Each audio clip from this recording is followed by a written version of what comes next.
There's a quiet question that's been living inside you, a question you rarely say out loud. Not because it's unimportant, but because it's too painful to confront. It creeps in during the moments you're alone. After a meeting where you did everything right, spoke with logic, clarity, honesty, only to be brushed aside by someone who walked in late and hijacked the room with noise and confidence. It shows up when you watch the news and see another headline about someone in power, someone who has no idea what they're doing, making decisions that affect millions. It whispers in your ear when you remember your old boss. The one who couldn't even operate basic systems, who needed help for every task, and yet, they were the one running the show. While you were invisible, the question is simple, but heavy. How do the dumbest people keep ending up in power? It's not just confusion, it's something more suffocating. Something that sits in your chest, like a betrayal, because you've done everything you were told. You followed the rules. You worked harder. You stayed humble. You thought before you spoke. You paid your dues, but nothing changed. You're still there waiting, hoping, questioning, and they keep rising. They keep being promoted. They're applauded, celebrated, followed. You've started to wonder if something is wrong with you, and that's where the trap tightens. Because this isn't just happening to you, this is happening to people like you. The quiet ones, the thinkers, the ones who carry integrity like a second skin, the ones who don't sell themselves loudly, the ones who care too much to fake it, the ones who were raised to believe that truth would win in the end. But what if everything you were taught was a beautiful lie? What if the system wasn't built for people like you? Let's say it plainly, because no one else will. The system isn't broken. The system is working perfectly, as it was designed. It was never built to lift the most capable. It was built to reward the most convincing. And in a world that confuses confidence for competence, that's all it takes. That's why the loudest rise, not the wisest. That's why charisma beats character. That's why you stay where you are, while the empty smile in the boardroom becomes the next visionary. It feels unfair, and it is. But it's also strategic, calculated, because there's power in illusion. And the people who rise, those incompetents you can't stop thinking about, aren't succeeding in spite of their ignorance. They're succeeding because they've mastered something you haven't. The art of appearance. You pause before you speak. They don't. You examine your flaws. They hide theirs with bravado. You search for truth. They manufacture certainty. And society rewards them, not because it's blind, but because it's trained that way. People don't want to follow the most qualified leader. They want to follow the one who makes them feel safe. Even if that safety is fake. Even if that leader has no idea what they're doing. Because in a world terrified of uncertainty, the illusion of control is more addictive than actual competence. That's why mediocrity rises. That's why you see the same type of person in every room of power. Loud, shallow, confident, and terrifyingly empty inside. And the worst part, you've been taught to blame yourself for not playing that game. You've been told to believe in yourself more, to fake it till you make it, to get out of your comfort zone. But what they really mean is, start performing, start pretending, stop thinking. And every time you refuse to do that, you fall further behind. Not because you're not good enough, but because you're too real in a world that only knows how to reward performance. If this feels like an open wound, it's because it is. You've been operating with a silent weight, carrying the pain of seeing everything clearly while being told you're wrong. That weight is the cost of awareness. But here's the truth. You are not the problem. The game is rigged. And now for the first time, you're waking up to that reality. This isn't hopelessness. This is clarity. This is the moment the spell breaks. The moment you stop blaming yourself and start seeing the invisible architecture around you. Because once you see the machine, once you understand how the incompetent keep rising, you can begin to break free from its grasp. You don't need to become like them. You need to see them for what they are. A mask, a noise, a performance. And you have something they'll never possess. Substance, depth, vision. Now you just need to learn how to wield it, strategically. That begins in the next part. You were taught a story, a beautiful one, that if you work hard, you'll rise. That talent always finds a way. That intelligence is noticed. That the world rewards the best ideas, the strongest minds, the purest intentions. That story was everywhere. In school posters, in career books, in speeches from people who'd already made it. It told you that success was linear, logical, fair, that it was earned, deserved. But somewhere along the way, quietly, almost cruelly, you started to see the cracks. You noticed that the kid who copied assignments became your boss. That the colleague who talked over others in meetings was the one who got promoted. That charisma could get more doors open than qualifications ever could. That the loudest person in the room was usually the least prepared. And that's when something inside you broke. Not all at once, but slowly. A series of tiny moments that built up into a quiet, unbearable truth. Meritocracy isn't real. At least, not in the way they told you. The world doesn't reward merit. It rewards visibility. It rewards performance.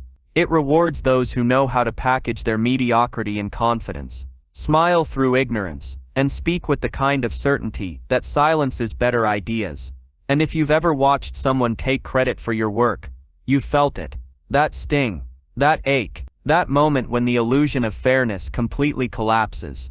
You start to question your value. You think, maybe I'm not good enough. Maybe I'm not confident enough.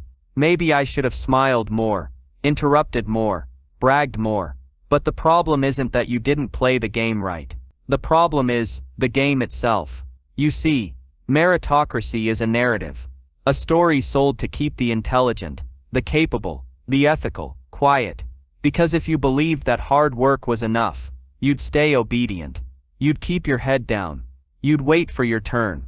And while you waited, someone else, less prepared, less principled, less capable, would learn how to climb faster. Not by being better, but by appearing to be. Because in today's world, perception is stronger than proof. And that's where everything falls apart. We live in a society where confidence is mistaken for competence. Where the ability to speak without stuttering is more important than the ability to think. Where the performance of certainty is valued more than the process of actual understanding. And the truth, most people can't tell the difference. They don't notice the shallow logic behind the polished speech. They don't hear the emptiness behind the rehearsed jokes and catchphrases. Because what they crave isn't brilliance. It's reassurance. And that's the terrifying part. The system isn't rigged by accident. It's designed to reward those who know how to sell the illusion of leadership. It's structured to silence those who hesitate, who reflect, who care too much about being right to rush into speaking. You've probably seen it. The one who walks into a room with no preparation but all the confidence. They speak first, loudest, fastest, and suddenly they're leading the discussion. While you who spent hours researching, writing, refining, are left nodding silently in the corner, hoping someone notices the truth. But no one does. Because meritocracy doesn't reward the best. It rewards the most convincing mask. And that should make you angry. Not bitter. Not cynical. Angry. Because for too long, you've been taught to doubt yourself instead of doubting the story. So let's destroy the story.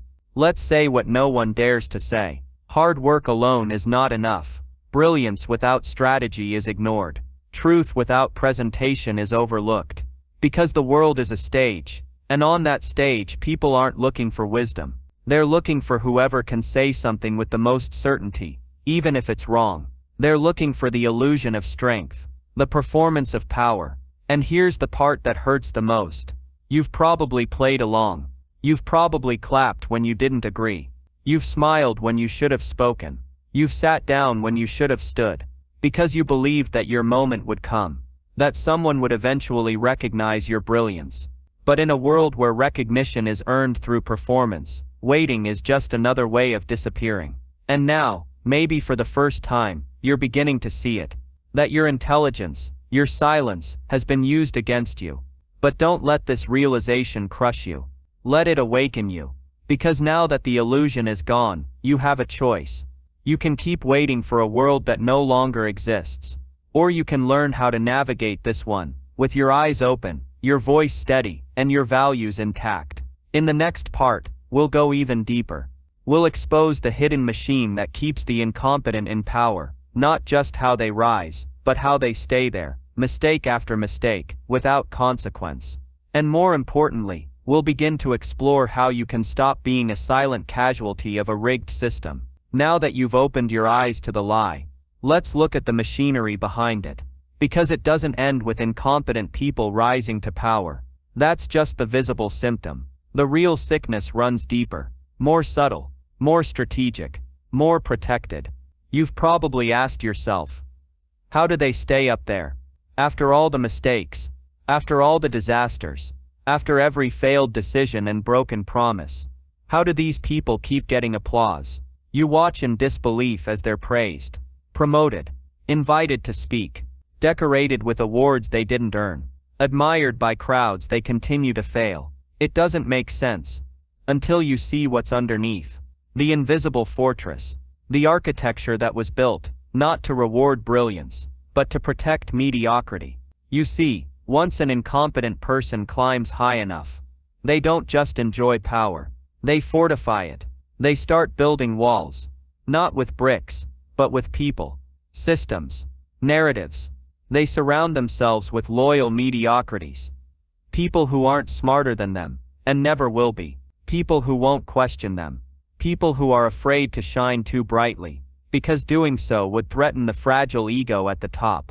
And just like that, what began as an anomaly becomes a structure. Mediocrity stops being the exception. It becomes the rule. And you start to wonder if you're the one out of place. That's not a coincidence. That's psychological warfare. Because when enough people pretend the emperor is wearing clothes, you start to question your own vision. It's called cognitive dissonance, that uncomfortable clash between what you see and what you're being told to believe. You think, how can this person be leading when they clearly have no idea what they're doing? How is she a director when she never listens, never improves, never owns a mistake? But everyone else around you acts like it's normal. They smile, they nod, they applaud, and eventually, so do you. Not because you believe it, but because you're tired of fighting what no one else will admit. And that's where the danger multiplies.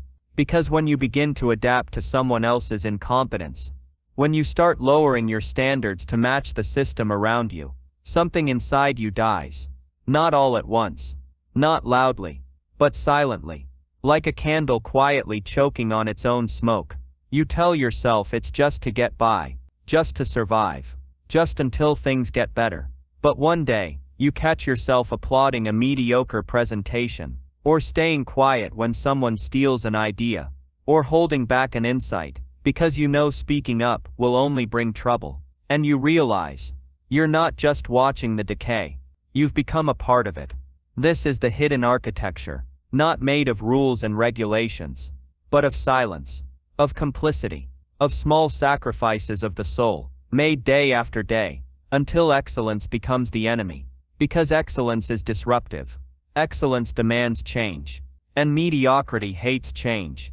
That's why the system rewards obedience more than insight. Because when a structure is built on fragile egos, it doesn't want brilliance.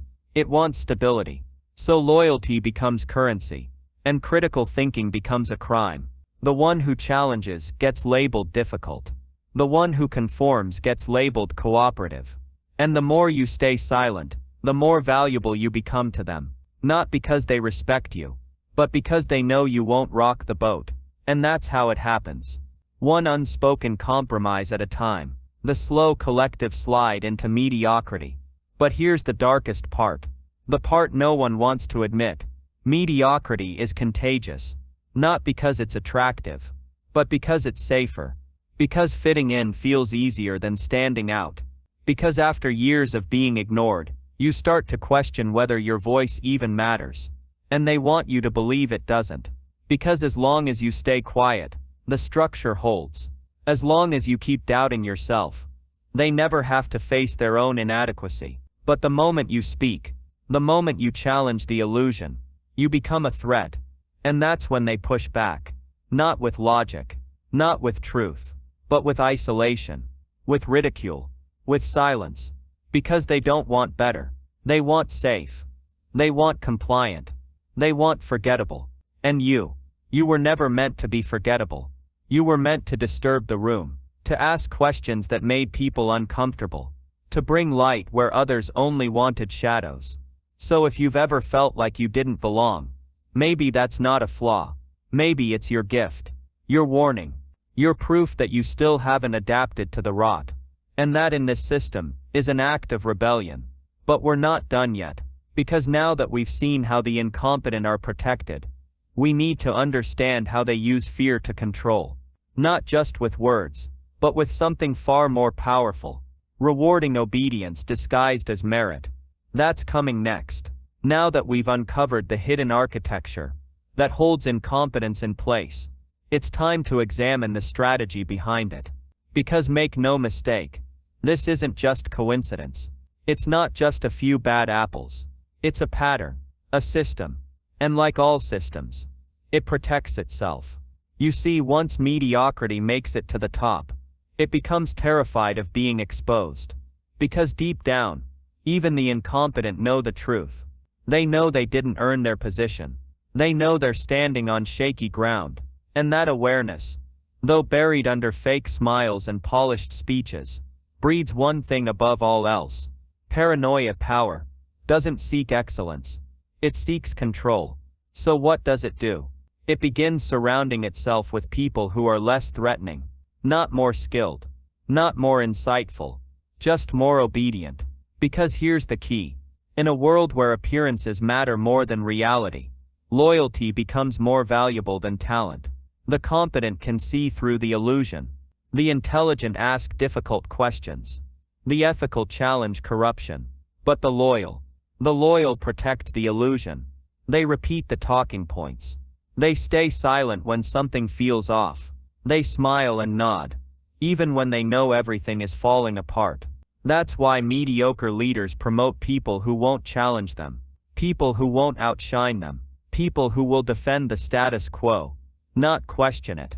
And slowly, a circle forms, not of brilliance, but of fear. You might have noticed it before, how some environments feel like they were designed to suffocate ideas, where everything looks efficient, but nothing real ever gets done, where innovation is a buzzword, but conformity is the unspoken rule. This is how mediocrity institutionalizes itself. Because once obedience is rewarded, and brilliance is punished, it creates a ripple effect. Suddenly, the person who asks tough questions is labeled disruptive. The one who proposes change becomes arrogant. The one who dares to be excellent gets isolated. While the yes man, he becomes the team player. The one who gets promoted. The one who knows how to work within the system.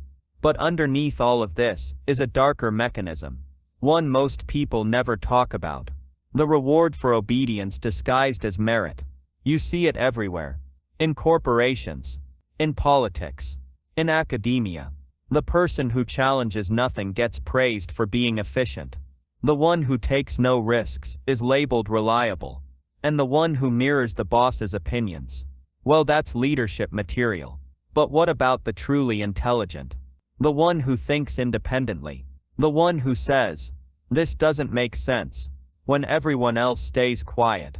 That person is seen as a threat. Not because they're wrong, but because they're right. And being right in a system built on false appearances is dangerous. Because truth destabilizes illusion, and illusions are fragile. So the system fights back, not with force, but with culture. A culture where obedience is silently traded for job security. Where critical thinking is treated like rebellion.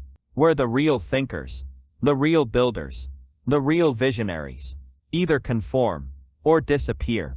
And over time, even the strongest minds start to doubt themselves. You've probably felt it. That moment where you held your tongue. Not because you were unsure, but because you knew the cost of honesty. The promotion you didn't get. The idea they ignored. The time someone said, "You're overthinking it," just because you saw what others refused to see. That's not your failure. That's the system working exactly as it was designed. Because in a culture of shallow stability, true intelligence is disruptive. And so mediocre leaders build echo chambers around themselves. They fill rooms with people who reflect their own insecurities back at them. Not to grow, but to survive. They create networks of silence, where everyone knows the truth, but no one dares to say it. Where the real minds retreat to corners. Where innovation dies before it's born. and where those who still care, still hope, still see, begin to fade. But here's the most brutal part. Mediocrity has a memory, and it holds grudges. That's why you'll notice something chilling. The most insecure leaders are often the cruelest. Not because they're evil, but because competence reminds them of everything they're not. So they lash out, not with open hostility, but with subtle sabotage. They exclude, they discredit, they ridicule, they turn sharp minds into outcasts. Not because they hate you, but because your presence confronts them with a truth they've spent their entire careers avoiding. You are the mirror, and they can't stand their reflection. This is what we're up against. Not just people in power, but a system that feeds on silence, rewards mediocrity, and punishes vision. And if you've ever felt like you have to dim your light just to survive, if you've ever lowered the bar of your ideas to be accepted, if you've ever stayed silent when you should have screamed, you are not alone. You are not weak. You are simply awake, and in the next part, we'll go deeper. We'll talk about the psychological need people have to follow even the worst leaders, and how incompetent power uses that primal instinct against all of us. Let's go deeper. Because by now you've seen it with your own eyes. The incompetent rise, the capable get silenced, and the system keeps rewarding obedience dressed up as merit. But here's the part that breaks most people. The part that makes them give up, give in, and go silent. The realization that it's not just the system protecting incompetence, it's the people, the masses, the audience, the colleagues, even your friends and family. They don't just tolerate mediocrity, they choose it, again and again. And if you've ever looked around and asked yourself, why do people keep following someone so clearly unqualified? This part is for you, because the answer isn't political, it's not economic, it's psychological. You see, there's something ancient in us. A reflex, a survival mechanism built deep into our nervous system, something older than logic, older than democracy, older than every modern structure you see around you. It's the human desire to be led, even by the wrong person, even by someone who doesn't deserve it, even by someone dangerous. We don't like to admit it, but a part of us, deep down, wants to surrender responsibility, wants someone else to decide, to speak for us, to carry the weight, because decision is burden, freedom is terrifying, and real autonomy, it means facing chaos alone. But if someone stands up and says, I have the answers, I know what to do, I'll take care of it, even if they're lying, even if they're empty inside, we feel a rush of relief. It's not rational, it's emotional, it's primal. We're not drawn to the smartest leader, we're drawn to the most certain one. And certainty is easy to fake. That's the trap. The incompetent don't rise because they're secretly geniuses. They rise because they've mastered the performance of security, the calm tone, the bold promises, the firm voice, not because it reflects truth, but because it triggers a reaction, the illusion of safety. You don't need a whip, you don't need a threat, you just need people to feel like things are under control. And here's the part you won't hear in leadership books. Most people would rather follow a confident liar than a humble truth teller. Why? Because the liar gives them comfort, and the truth teller gives them responsibility. And responsibility means change. Responsibility means risk. Responsibility means I have to do something. But emotional comfort, that's addictive, even if it's false, even if it costs everything. So when a leader walks in, smiling, bold, pretending to have all the answers, people don't ask for proof. They don't challenge the script. They lean in, they cheer, they obey. Because it feels better than facing the unknown. And the truly competent, the ones who pause before they speak, the ones who say, I don't have all the answers, but I'll figure it out, they scare people. Because honesty is messy. Because real leadership requires vulnerability. And we've been trained, generation after generation, to confuse vulnerability with weakness. So we elevate the actors. We give microphones to the performers. We vote for the illusion. And all the while we push the real leaders into the shadows. Not because they're wrong, but because they make us uncomfortable. But here's where it gets even darker. The incompetent don't always understand what they're doing. But they sense it. They feel the room. They study the crowd. They learn to mimic leadership. Not from principle, but from performance. They know exactly how to stand, how to speak, how to present themselves in a way that triggers obedience. Not because they care, but because it works. And while everything burns, while systems collapse and people suffer, they keep smiling, they keep performing, because they know the secret. Most people aren't looking for truth, they're looking for a face that doesn't flinch, even if that face is built on lies, even if that voice has no depth,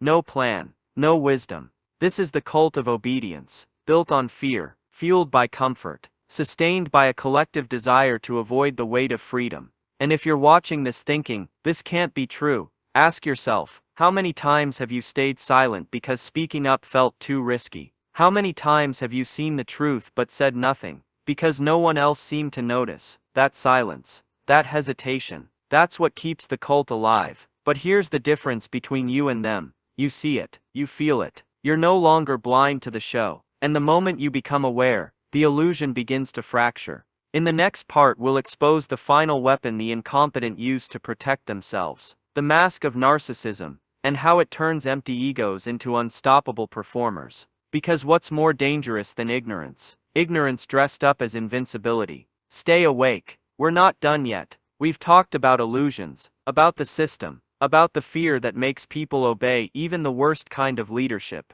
But now we turn to the most dangerous mask of all, the one worn by the incompetent not to deceive the world, but to protect themselves. It's not always conscious, it's not always calculated, but it's devastating. It's called functional narcissism. And it's not the flashy, arrogant, selfie-taking stereotype you've seen online. It's something far more insidious, far more refined, far more powerful. It's the ability to weaponize ego as a survival tool. Let's break it down. When an incompetent person rises to power, they live in constant fear of exposure, of being found out, of having their bluff called. They don't have the depth, they don't have the knowledge, they don't have the substance, but they do have one thing: a carefully constructed image. And when that image is all you have, you defend it with everything you've got. So they build a shell, an identity that cannot be questioned, a persona that appears invulnerable. They stop listening, they stop learning, they stop alarming, because the moment they admit doubt,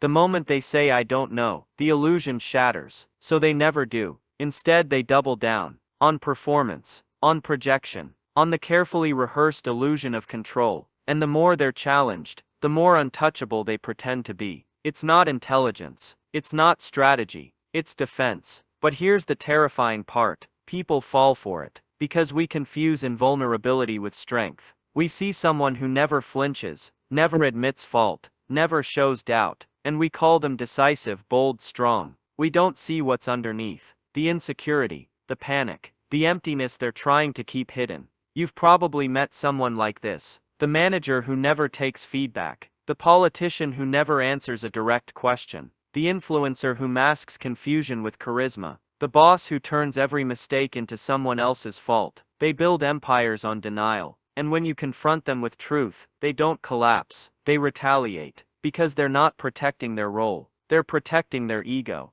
and their ego has become the entire foundation. They cannot afford to be wrong, so they're never wrong. They rewrite the story. They gaslight the facts. They twist your perception until you question your own reality. You might start to feel like you're overreacting, like maybe you're the problem, like maybe you're too intense, too sensitive, too smart for your own good. But you're not. You're just seeing clearly, and clarity, in a world addicted to illusions, will always feel like a burden. You see, narcissism in power doesn't just protect itself, it replicates. Because these leaders don't just hold on to their roles, they promote people who mirror their behavior, people who also fake certainty, people who suppress vulnerability, people who would rather be worshipped than respected. And that creates a culture, a cold, calculated, performative culture, where mistakes are denied, not fixed. Doubt is weakness, admitting failure is career suicide, and the one who reflects too much, who feels too deeply,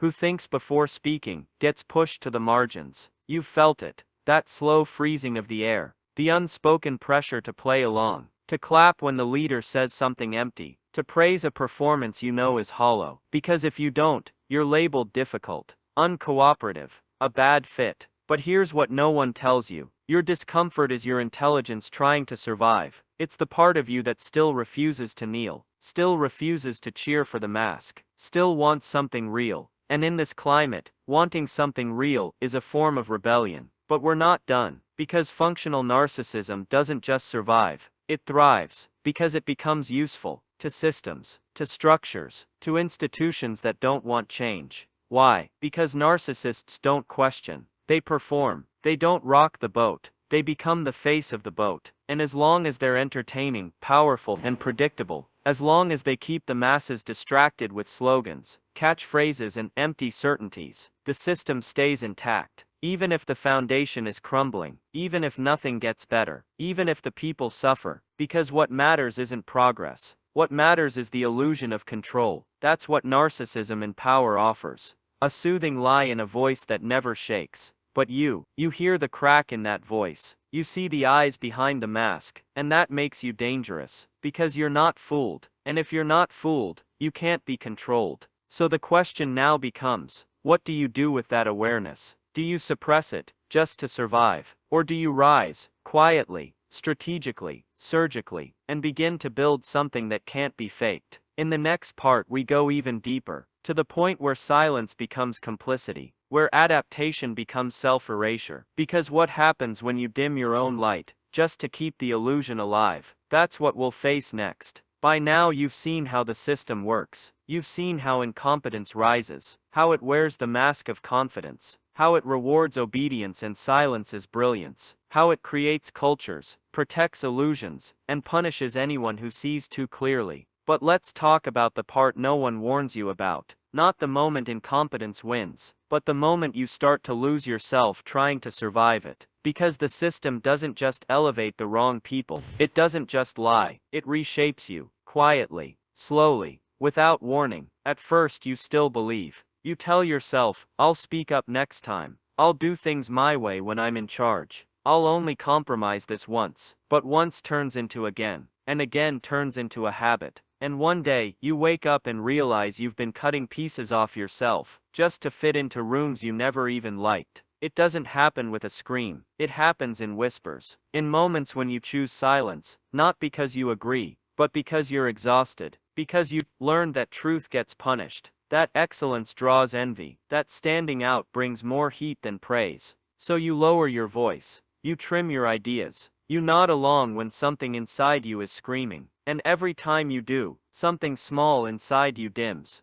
That spark that made you different. That fire that made you think more deeply, speak more clearly, care more honestly. It flickers, not because it's gone, but because it's tired of fighting alone. The system feeds on that fatigue. It wants you to doubt yourself, to believe that your discomfort is the problem, that you're too intense, too sensitive, too complicated. Because if it can convince you of that, it doesn't have to change. You will. You'll start to hide the very things that make you powerful. You'll start to water down your thoughts, your words, your vision. You'll become manageable. You've probably seen it happen to others. That one brilliant colleague who used to challenge everything, now quiet, agreeable, predictable. Or maybe it's already happening to you. Maybe you've noticed that your goals are shrinking, that your ambition has softened, not because you don't care, but because you're tired of being punished for caring too much. That's not failure. That's trauma. The trauma of shrinking yourself to survive in a world that rewards the fake and fears the real. It's psychological, it's cultural, it's spiritual, and it's by design. Because the system doesn't need you to be excellent. It just needs you to comply. It doesn't care if you're fulfilled. It just wants you to keep the machine running. And here's the most brutal part. It trains you to betray yourself without ever noticing. You'll call it being professional. You'll call it being realistic. You'll say things like, I'm just trying to keep the peace. Now's not the right time. Maybe I'm not ready yet. But deep down, you'll feel it. That quiet voice inside, asking how much more of myself do I have to erase, just to be accepted. And the longer you silence that voice, the harder it is to remember who you were before you started dimming. But here's the truth. That voice is still alive, even if it's quiet, even if it's buried, even if the world has tried to shame it into silence. It's still there, and it's waiting for you to stop adapting, waiting for you to stop apologizing, waiting for you to remember what you were before the system told you to shrink. You don't need to be louder. You don't need to fake confidence. You don't need to become one of them. You just need to stop betraying yourself. Because real power doesn't come from blending in. It comes from clarity, from knowing who you are when no one's watching, from speaking even when your voice shakes, from refusing to clap for something you know is hollow. It comes from not shrinking, even when everyone else does, even when the system pushes you towards silence, even when they tell you to be grateful, realistic, easy to work with. Because here's what they'll never admit: the moment you stop shrinking, you become unmanageable, and that makes you powerful, not in the loud, arrogant way, but in the quiet, unshakable way, the kind of power they can't fake, the kind of presence they can't predict, the kind of influence they can't control. And yes, it's harder, yes, it's lonelier, yes, it's slower, but it's real, and real always outlasts the performance. In the next part, we'll talk about what it means to rebel, not with noise or anger, but with strategic competence, because in a world built to reward mediocrity, your excellence is a threat, and that's exactly why it must be protected. So now you see the whole picture. You see how the incompetent rise, how they protect each other, how the system demands you shrink, adapt, disappear, and how your silence keeps it all alive. But now comes the question that matters most. What do you do with this truth? You're not the same person who began this journey. You've seen the machinery. You've felt the weight of betrayal. You've recognized your own erosion, piece by piece, moment by moment. And now you have a choice. You could give in, join the performance, play the game, wear the smile, say the things you don't believe just to move up the ladder someone else built. But deep down, you know that's not who you are, because something in you still resists, still burns, still believes that there's a way forward without becoming a fraud. And there is. It's called strategic competence, not raw brilliance, not loud rebellion, but something quieter, sharper, smarter, the art of being dangerous without ever raising your voice. Let's be honest, your intelligence alone will never be enough, not in this world, not in this system, because the system isn't built to recognize depth. It's built to reward performance. So if you want to survive, if you want to win without losing yourself, you have to learn how to navigate the illusion without becoming the illusion. That's what strategic competence is. It's the decision to move with precision, not rage, to speak when it counts, not when it's safe, to understand the game without playing it blindly. You don't have to shout your truth. You have to protect it, refine it, deliver it like a scalpel, not a hammer, because brilliance, without timing, is ignored, and truth, without delivery, is dismissed. But when you speak with surgical clarity, when you show up with quiet presence, when you learn to frame your insight in a way the room can't deny, you become unstoppable. You don't need their validation. You need leverage. And leverage doesn't come from conforming. It comes from understanding how they think, and staying one step ahead. You must become a strategist. Observe their games. Study the patterns. See the room like a chessboard, not a battlefield. Don't just be smart. Be smart tactically. Because in a world that fears brilliance, you have to know when to reveal your hand, and when to hold back. You don't need to fight every battle. You don't need to win every argument. You just need to protect your energy, sharpen your presence, and choose your moments. Strategic competence is not about selling out. It's about surviving long enough to build something real. And you won't do it alone. Because here's another truth. Mediocrity thrives in isolation, but excellence can build alliances. You are not the only one who sees. You are not the only one who feels this quiet ache, this hunger for something deeper. There are others. Quiet minds, sharp hearts, people who've spent years adapting, waiting, thinking. You just haven't found them yet, because the system taught you to think you were alone. But once you stop shrinking, once you start speaking with purpose, once you show the courage to hold your standard, even when no one else will, they'll find you, or you'll find them. And together you'll build something far more powerful than performance. You'll build truth in motion. So if you've ever asked yourself, is it even worth it to keep showing up in a world that doesn't want what I have? The answer is yes, but not the way they told you. You don't need to become louder. You need to become clearer. You don't need to become like them. You need to become undeniable. Strategic competence means moving like a mirror, reflecting the system's flaws, without absorbing its sickness. It means staying calm while others perform, staying grounded while others panic, staying intelligent, deliberately, consistently, unapologetically. Because in the long run, noise fades, spectacles collapse, but presence, real presence, echoes. So protect your voice, sharpen your delivery, study the room, strike when it matters. And most of all, never confuse silence with surrender. Sometimes silence is strategy, sometimes it's survival, and sometimes, when used wisely, it's the loudest act of rebellion. In the next part, we'll explore the final phase of this journey, not just how to outthink the system, but how to rise above it, how to stop playing the game entirely, and start building something real, something lasting, something free. Because in the end, the goal isn't to win their rigged game, it's to write your own rules. By now you've seen enough. You've seen how the incompetent rise, how they hold on to power, how they build walls of silence, praise and loyal mediocrity. You've watched them lie with confidence, while the world claps. You've watched the wise stay quiet and get dismissed. You've seen how even the best minds get forced to shrink, just to survive. And now you know the truth, not just intellectually, but viscerally. You've felt it in your body. You've carried the exhaustion, the ache of dimming yourself just to fit into places that were never meant for people like you. But now comes the real turning point, because it's not enough to simply understand the game. It's not enough to survive it with strategy. Eventually, if you want to be free, truly free, you have to stop playing altogether. You have to stop auditioning for a stage that was built to humiliate you. You have to stop adjusting your voice to match a crowd that's clapping for clowns. And that's when the clarity hits you. This isn't a competition, it's a circus, and you were never meant to be in the audience, or on the stage. You were meant to be somewhere else entirely, outside the tent. Because what the system doesn't want you to know is this: the moment you stop playing their game, the moment you stop performing, conforming, diluting, you become dangerous. You become something they can't predict, can't label, can't control. You become free, not loud, not destructive, but clear. And clarity in a world addicted to noise is a form of power they'll never understand. That's what burning the tent means. It's not about chaos. It's about refusing to worship the stage they built for showmanship, not truth. It's about walking away from the illusion and choosing instead to build something real, something deeper, something that will outlast the noise. So what does that look like? It means creating spaces where you don't have to shrink. It means building teams, communities, environments where honesty is celebrated, not punished, where ideas are measured by depth, not volume, where leadership is earned, not performed, where doubt isn't weakness, but evidence of wisdom, where saying "I don't know" isn't a sin, it's a doorway to truth. It means refusing to clap for the polished fraud, and learning to stand beside the quiet visionary. Instead, it means unplugging from the spectacle. You see, most people don't realize they're trapped, because the trap looks like comfort. It looks like a paycheck, a promotion, a title, a social script. But comfort is not the same as peace. Comfort is what you settle for when you've given up on your voice. Peace is what you earn when you build a life where your voice is no longer a threat to your survival. And you can't find that kind of peace inside the circus. You have to walk out. And walking out doesn't mean burning bridges. It doesn't mean disappearing. It means shifting your allegiance from applause to truth, from conformity to creativity, from performance to presence. And once you do that, once you walk out of the tent, you begin to see just how hollow it all was. The applause was never real. The competition was never honest. The success was never fulfilling. You begin to realize that the system didn't reject you because you were wrong. It rejected you because you couldn't be bought, because you didn't play dumb, because you didn't betray your vision. And now you finally understand. They never had power. They just had your attention. And when you take that back, you take everything back. You reclaim your energy, your voice, your ambition, your fire. And with that fire, you can build something better. Not perfect, not easy, but real. A place where you don't have to explain your intelligence like it's an inconvenience. A place where people think deeply, speak truthfully, and create from purpose, not fear. And no, it won't be a crowd, not at first. But that's okay, because fire doesn't need a crowd. It just needs oxygen. And once it burns, others will feel it. Others will follow it. Others who've been clapping in the dark for too long will find their way to your light. So don't join the circus. Don't learn their tricks. Don't memorize their lines. Burn the tent. And when the ashes settle, you'll find that your truth, your real, raw, fearless truth, was never too much. It was just too real for a world built on pretending.